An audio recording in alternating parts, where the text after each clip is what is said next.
जय श्री हरि। हेलो दोस्तों, आपका स्वागत है हमारे चैनल भक्ति कथा संग्रह में।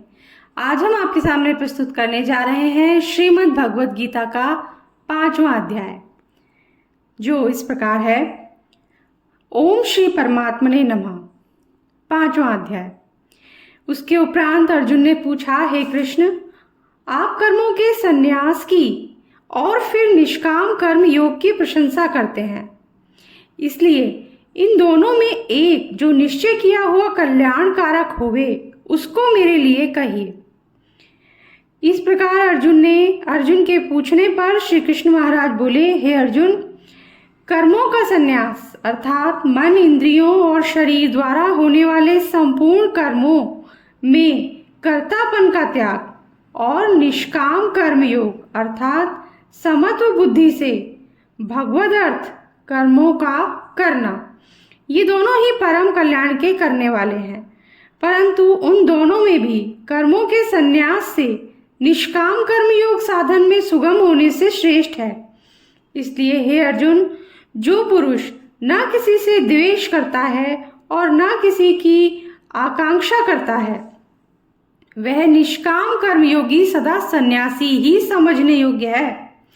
क्योंकि राग द्वेष आदि द्वंद्वों से रहित हुआ पुरुष सुखपूर्वक संसार रूप बंधन से मुक्त हो जाता है।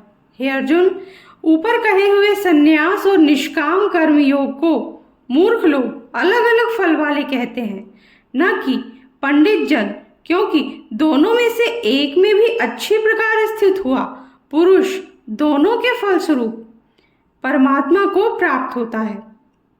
ज्ञान योगियों द्वारा जो परम धाम प्राप्त किया जाता है, निष्काम कर्म योगियों द्वारा भी वही प्राप्त किया जाता है।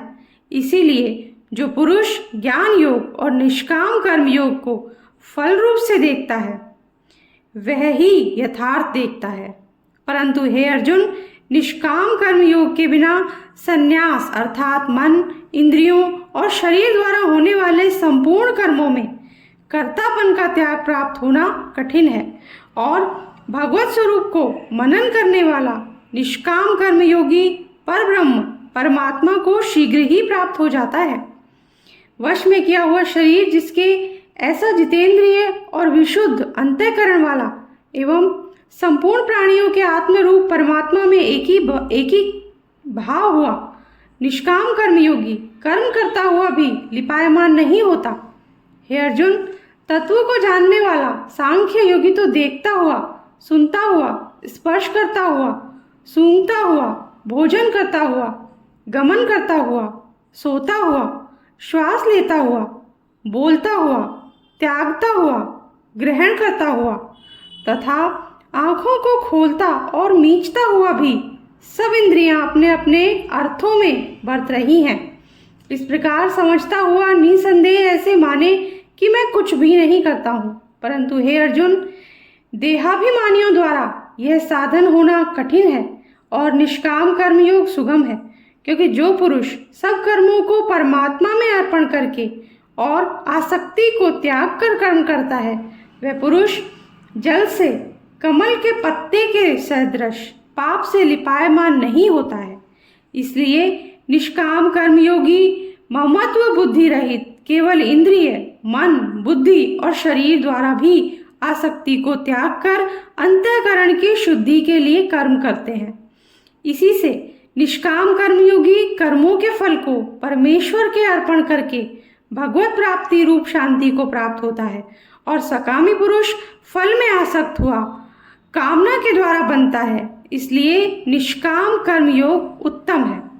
हे अर्जुन, वश में है अंतःकरण जिसके, ऐसा सांख्य योग का आचरण करने वाला पुरुष तो निसंदेह ना करता हुआ और ना करवाता हुआ 9 द्वारों वाला शरीर रूप में घर में सब कर्मों को मन से त्याग कर अर्थात इंद्रियों के अर्थों में बरतती हैं, ऐसा मानता हुआ आनंद पूर्वक सच्चिदानंद घन परमात्मा के स्वरूप में स्थित रहता है।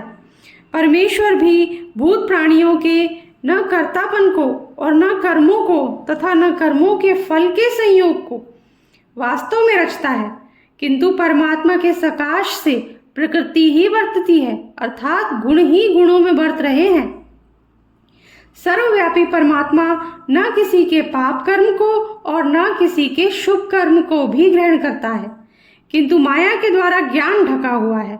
इससे सब जीव मोहित हो रहे हैं, परंतु जिनका वह अंतःकरण का ज्ञान आत्मज्ञान द्वारा नाश हो गया है, उनका वह ज्ञान सूर्य के सदृश उस सच्चिदानंद घन परमात्मा को प्रकाशता है, अर्थात परमात्मा के स्वरूप को साक्षात कराता है। हे अर्जुन, तद्रूप है बुद्धि जिनकी तथा तद्रूप है मन जिनका, और उस सच्चिदानंद घन परमात्मा में ही है निरंतर एक ही भाव से स्थिति जिनकी, ऐसे तत्परायण पुरुष ज्ञान के द्वारा पाप रहित हुए अपुनावृत्ति को अर्थात परम गति को प्राप्त होते हैं। ऐसे वे ज्ञानी जन विद्या और विनय युक्त ब्राह्मण में तथा गौ, हाथी, कुत्ते और चांडाल में भी समभाव से देखने वाले ही होते हैं। इसलिए जिनका मन समत्व भाव में स्थित है, उनके द्वारा इस जीवित अवस्था में ही संपूर्ण संसार जीत लिया गया है, अर्थात वे जीते हुए ही संसार से मुक्त हैं, क्योंकि सच्चिदानंद घन परमात्मा निर्दोष और सम है। इससे वे सच्चिदानंद घन परमात्मा में ही स्थित हैं। जो पुरुष प्रिय को अर्थात जिसको लोग प्रिय समझते हैं उसको प्राप्त होकर हर्षित नहीं हो, और अप्रिय को अर्थात जिसको लोग अप्रिय समझते हैं उसको प्राप्त होकर उद्वेगवान ना हो, ऐसा स्थिर बुद्धि संशय रहित ब्रह्मवेत्ता पुरुष सच्चिदानंद घन परब्रह्म परमात्मा में एक ही भाव से नित्य स्थित है।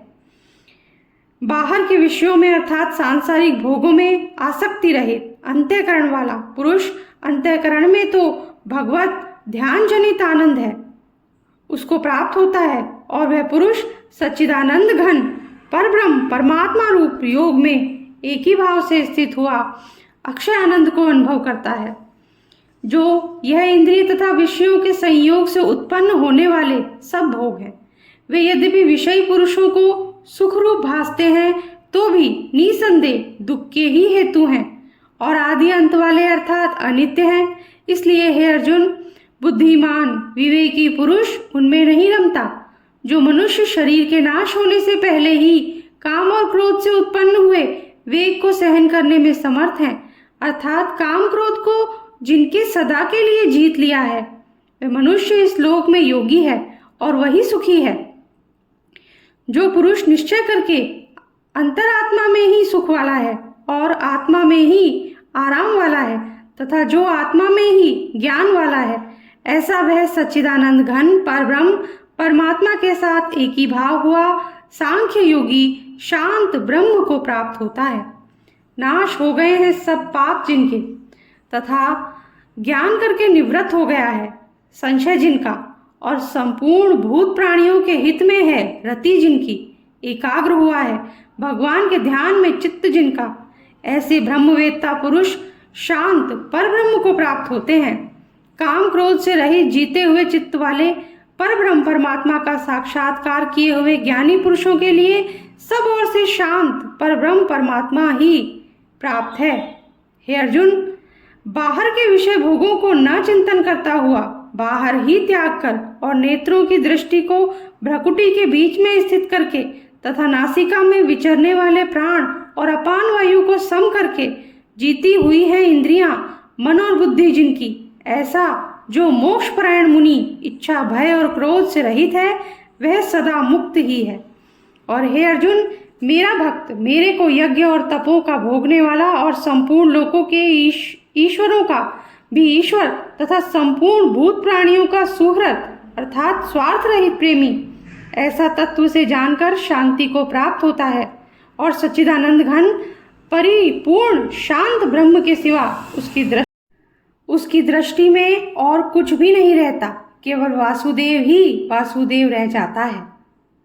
इसी के साथ हमारा आज का वीडियो हम समाप्त करते हैं। अगर आपको पसंद आया हो तो लाइक कर दीजिए, और अगर चैनल को सब्सक्राइब नहीं किया है तो सब्सक्राइब कर दीजिए, बेल आइकन प्रेस कर दीजिए ताकि हमारे आगे आने वाले वीडियोस भी आप तक आसानी से पहुंच सकें। Thank you. जय श्री हरि।